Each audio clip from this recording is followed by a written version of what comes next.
विधेयक से वो कानूनों की आत्मा जो है, वो कानूनों का मध्य बिंदु है कानून बनाने का, वो अंग्रेज शासन को मजबूत करने की दृष्टि से कानून बनाए गए थे।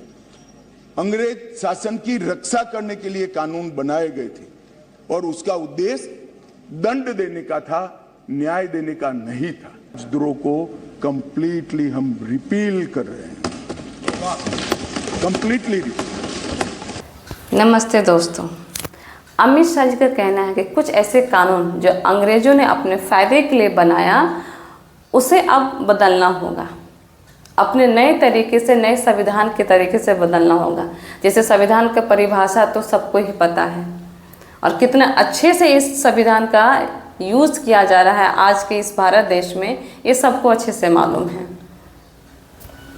तो ये कहते हैं कि उन्होंने अपने फ़ायदे के लिए अंग्रेज ने बनाया जिसे अब बदलना होगा, पर अफसोस ये भूल गए हैं कि वही अंग्रेज के द्वारा लॉन्च किया गया या उसको बनाया गया, जो कह लीजिए उनके भाषा में क्रिकेट इंग्लैंड के द्वारा लेकर आया गया, और वही क्रिकेट का बैट इनका बेटा जय शाह पकड़े हुए हैं, जिसको बैट पकड़ना तो छोड़िए, मतलब सही से खड़ा भी नहीं हो सकता इनका बेटा। और ये सिर्फ बैट पकड़ा ही नहीं है, बल्कि साथ में इनका बेटा जय शाह, उसी अंग्रेज के द्वारा लॉन्च किया गया क्रिकेट गेम का बेटा इनका अमित शाह का बेटा जय शाह, क्या है वो, secretary of board of control for cricket in India बन के बैठा हुआ है। अब तो मतलब इनका ये भी कहना है अमित शाह जी का कि इसकी भाषा, भारतीय न्याय संहिता जो है, इसकी भाषा हिंदी में ही रहेगी, और जिस स्टेट के अंदर हिंदी भाषा नहीं है वहाँ पे भी ये हिंदी में ही लागू करना चाहते हैं, और इसके विरोध में कर्नाटक ने आवाज़ उठाया। According to official language act 1963 के तहत जिस स्टेट में हिंदी लैंग्वेज ऑफिशियल नहीं है वहाँ पे इंग्लिश को एज अ कम्युनिकेशन लैंग्वेज बताया गया है यूनियन और सेंट्रल के स्टेट के बीच में। लेकिन शायद ये, अब मैं क्या बोलूँ, सरकार है, भूल गए होंगे, बहुत सारे काम होगा इनके सर के ऊपर। आईपीसी अकॉर्डिंग के द्वारा पहले की बात बता रहे हैं, पहले ऐसा हुआ करता था कि मतलब 15 दिन अगर आपको पुलिस अरेस्ट करती है तो 15 दिन के अंदर अंदर आपको उन्हें जुडिशियल रिमांड पे भेजना होता है। लेकिन अब ऐसा बिल्कुल भी नहीं होने वाला। अब गरीब की या लाचार कह लीजिए या बेबस कह लीजिए, उनके चप्पल और उनके जेब दोनों ही घिसने वाले हैं, क्योंकि अब 3 महीने तक आपको जेल में रखा जाएगा, 3 महीने तक। और इस 3 महीने के अंदर आप कोर्ट कचहरी का चक्कर लगाते रहिए, वकील के पीछे भागते रहिए, अपने पैसे जो पूंजी जो थोड़ा बहुत आप कमाते हैं उसको वकील पुलिस के पीछे दान करते रहिए। तो ये है इस तरीके से कानून। मतलब उनका कहना है कि मतलब हम तो देश की जनता के लिए, जो आम जनता है उसके लिए हम कुछ कर रहे हैं। मतलब सीधा सीधा साफ यहाँ पे ये है कि अब जो है मतलब आप 3 महीने तक बिल्कुल जेल में रहिएगा, कहीं कुछ होने वाला है नहीं। और दूसरी तरफ FIR, पहले ऐसा था कि पुलिस तो ऐसे भी जल्दी रिपोर्ट लेती ही नहीं थी, FIR दर्ज ही नहीं करती थी। लेकिन अब ऐसा है कि अगर आपके हाथ टूट गया, पैर टूट गया, या आपके सर फूट गए, या दंगे, या आप दंगे में अगर भी कुछ होता है तो उसमें पहले पुलिस 15 दिन तक पहले इस पर क्या करेगी, जांच करेगी, चाहे आपकी परेशानी कितनी हो, लेकिन वह FIR दर्ज नहीं करने वाली है। पहले बाकायदा 15 दिन तक जांच होगा। कभी सोचा है कि इन नेताओं के बेटा हमेशा बाहर फॉरेन कंट्री में ही क्यों पढ़ते हैं, और फिर ये ज्ञान देते हैं कि जो कोई भी अगर कानून बने या कुछ हो तो वो हिंदी भाषा में हो। स्टेशन शहर के नाम बदलते बदलते अब तो कानून के नाम भी बदले जा रहे हैं। मतलब हद हो गई है हर एक चीज़ की अब तो। मतलब और उनकी इतनी बेचैनी है कानून को पास करने के लिए कि वो जुलाई में ही लागू करना चाहते हैं। वो तो उनके पीछे की मंशा क्या है वो सिर्फ वही जानते हैं कि ऐसा क्यों, ताकि मेन मुद्दा से जनता को भटका सके। और गरीब और ये जो छोटे जात के जो लोग होते हैं, SC ST OBC के जो भाई बंधु जो लोग होते हैं ना, यही दंगे में फंसाए जाते हैं। और आपको क्या लगता है कि जब आप इनके साथ में इनके लिए जब आप दंगे में जाएंगे, रैली करेंगे और वहाँ कुछ आपको हो जाता है, तो क्या ये आपके साथ खड़े रहेंगे? आप 3-3, 4-4 महीना के लिए जेल में सड़े रहिएगा। अब तो और 3 महीने के लिए जेल में जाइएगा अब तो आप लोग, और आपके पीछे आपके भाई, आपके माता, आपके पिता, मतलब आपके पूरे खानदान जो है पीछे पड़े रहेंगे और 3 महीने तक वो पुलिस कोर्ट कचहरी के चक्कर लगाते रहेंगे। पर सुनवाई 3 महीने से पहले होने वाली नहीं है कुछ भी। लेकिन इनका ही बेटा, आम जनता के बेटा की तो स्थिति हमने देख लिया है, लेकिन इनका बेटा किसी ब्रांड शो में मस्त राइट लेफ्ट करता फिरेगा। तो ये है आम जनता के बच्चे और इनके बच्चे, इतना डिफरेंस है जो समझ में नहीं आ रहा है। सर लेफ्ट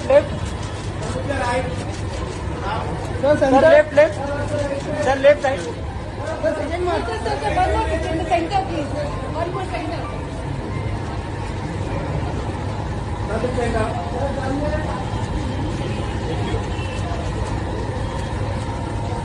और उनके धार्मिक जुलूसों में आप ही तो जाके भीड़ बढ़ाते हो, उनके लोग थोड़ा आते हैं। जितने दंगे होते हैं मुझे बताइए, दंगे के अंदर कौन लोग पकड़े गए? आप 2002 के दंगों की लिस्ट उठा के देख लो, कौन लोग हैं जो जेल में गए? लिस्ट उठा के देखो तो पता लगेगा। अगर 1600 लोग दंगों में अरेस्ट हुए तो 1600 लोगों में से 95% SC ST OBC के लोग अरेस्ट हुए। तो भाई आपके बच्चों का मिसयूज किया जा रहा है, आपके बच्चों को यूज करके दंगे कराए जाते हैं, आपके बच्चे जेल जाते हैं, फिर आप पूरी जिंदगी उनके केस लड़ते हो कोर्ट में अपना मकान बेच के। कब आएगी आपको अकल? आपको क्या जरूरत? अमित शाह का कहना है कि विदेशी प्रभाव यानी फॉरेन इम्पैक्ट से बचाना है, फ्री करना है अपने देश को। इनका तो यही मतलब है। लेकिन इनका ही बेटा सूट बूट पहन करके फॉरेन से हाथ मिला रहा है, तो वहाँ पे ये नहीं कहेंगे कि नहीं बेटा, अब हम जब मैंने कहा है, जब मैंने कानून बना रहा हूँ, मैं ही कानून बना रहा हूँ और मेरे कानून में ऐसा है कि विदेशी से हमें प्रभाव से जो अब दूर रहना है, तो तुम भी दूर रहो और तुम कायदे से जो है अब BCCI के सेक्रेटरी ना होकर अब तुम किसी सरकारी स्कूल के टीचर बन जाओ या प्रोफेसर बन जाओ हिंदी भाषा के अंदर। पर नहीं, ये तो बिल्कुल भी नहीं हो सकता। ये सिर्फ और सिर्फ आम जनता के लिए ही हो सकता है।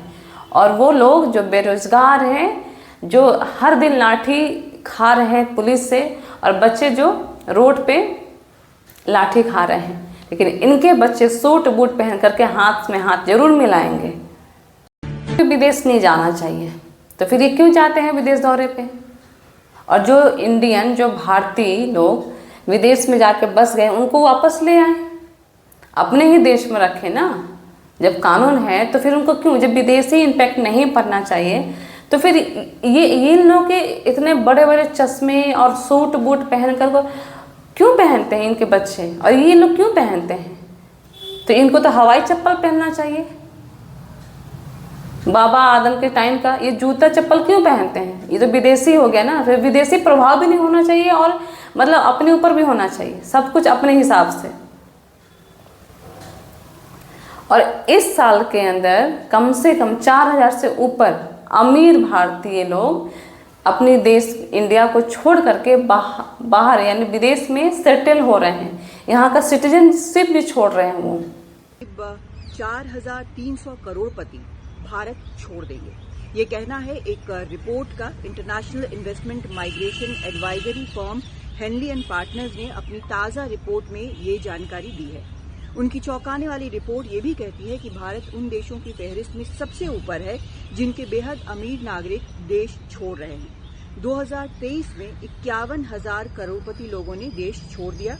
रिपोर्ट के मुताबिक इनके देश छोड़ने के कई कारण हैं, जिनमें सुरक्षा, आर्थिक मसले, टैक्स फायदे, रिटायरमेंट के बाद की जिंदगी, बिजनेस के मौके, बच्चों की पढ़ाई, स्वास्थ्य सुविधाएं, बेहतर लाइफस्टाइल या फिर ओवरऑल जो लाइफ की क्वालिटी है, उन सब जो वजह है उनके कारण लोग देश छोड़ रहे हैं। एक गाना का लाइन है, तुम करो तो रामलीला, हम करें तो कैरेक्टर ढीला। वही वाली बात यहाँ आ गई है कि ये सूट बूट पहने, इनके बच्चे सूट बूट पहने विदेश जाएं, विदेशी लोगों से मिले, वहाँ पे घर ले, सब कुछ करें, लेकिन कानून हिंदी और हिंदी भाषा में ही होना चाहिए, विदेशी प्रभाव नहीं पड़ना चाहिए। मेरे हिसाब से तो ये बिल्कुल बकवास और याद चीज़ें हैं कुछ ऐसी लाइनें, और आपके हिसाब से क्या है प्लीज़ मुझे कमेंट सेक्शन में ज़रूर बताइएगा।